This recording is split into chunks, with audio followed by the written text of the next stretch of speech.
This is CBS News Bay Area with Juliette Goodrich. So the pressure is mounting on San Francisco DA Brooke Jenkins to release evidence in the killing of Banko Brown. He was shot by a Walgreens security guard during an alleged shoplifting incident. In fact, the Board of Supervisors is meeting right now, where they are expected to approve a resolution calling for video and other evidence to be made public. A number of Brown's supporters sounded off during public comment, urging the board to go even further. Passing this resolution today is the right thing to do. If the DA refuses to listen to you and the people, we call on the board itself to subpoena and release the footage. Y'all have the power to subpoena the tapes from Walgreens and release them to the public. So our legal analyst tells us it would actually be very difficult for the board to issue that subpoena. Many of Brown's supporters have been angry and puzzled by the DA's actions in this case. And while she says she can't release evidence in an open investigation, our analyst tells Jose Martinez she's giving out some mixed messages. Well, there's definitely a lot of confusion. Last week, the district attorney said that there wasn't enough evidence to present charges against the security guard. But now this week, she says that this is an ongoing investigation. So the question is, where are we in this case? A week after District Attorney Brooke Jenkins announced charges would not be filed against the security guard who shot and killed Banko Brown, many are still trying to understand what changed her mind. It is very confusing because at first, the citizens of San Francisco are told there isn't enough evidence to proceed with the case. Now, in a case like this is not that complicated a case. Anthony Bros is a former prosecutor with extensive experience in criminal law. He says the decision not to prosecute was likely rushed out and might have been based on incomplete information. What's surprising about it is that the elected official, the district attorney in San Francisco, held a press conference in which she was very clear that the evidence she had could not negate self-defense. And then later on, after making that statement, she seems to take the approach that now further investigation is necessary. Last week, the DA announced that she would not prosecute the security guard because the guard believed he was in mortal danger and acted in self-defense.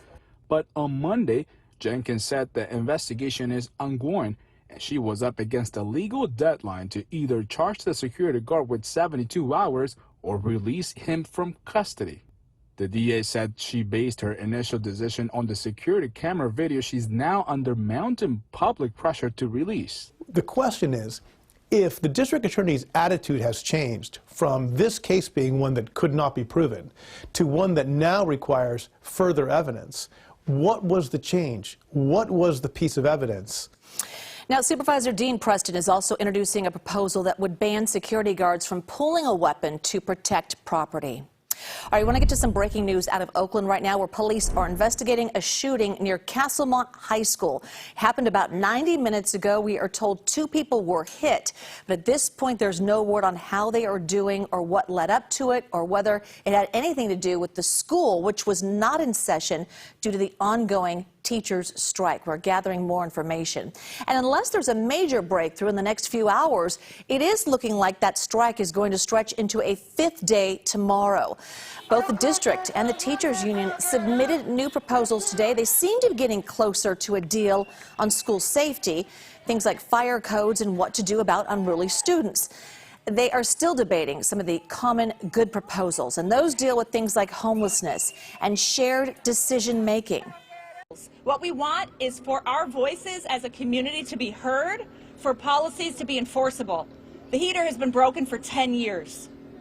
10 years. We need an enforceable policy where families and teachers can file a grievance, and we can make sure that our classrooms are safe where our students can learn. It's about more than compensation. So we have reached out to the district to get their side. So far, no comment. We will continue to follow up. Now let's go to Contra Costa County, where cleanup is still underway a day after a mysterious mercury spill at a Martinez Amtrak station. So the station still remains closed, but Amtrak is using the old train station, which is just a few blocks away.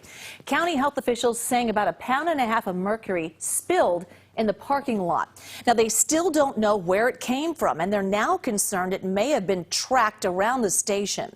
So the biggest concern with mercury is inhalation. Health officials saying it could cause you to feel tired, anxious, not hungry. You may even tremble or have memory problems, but only after prolonged exposure.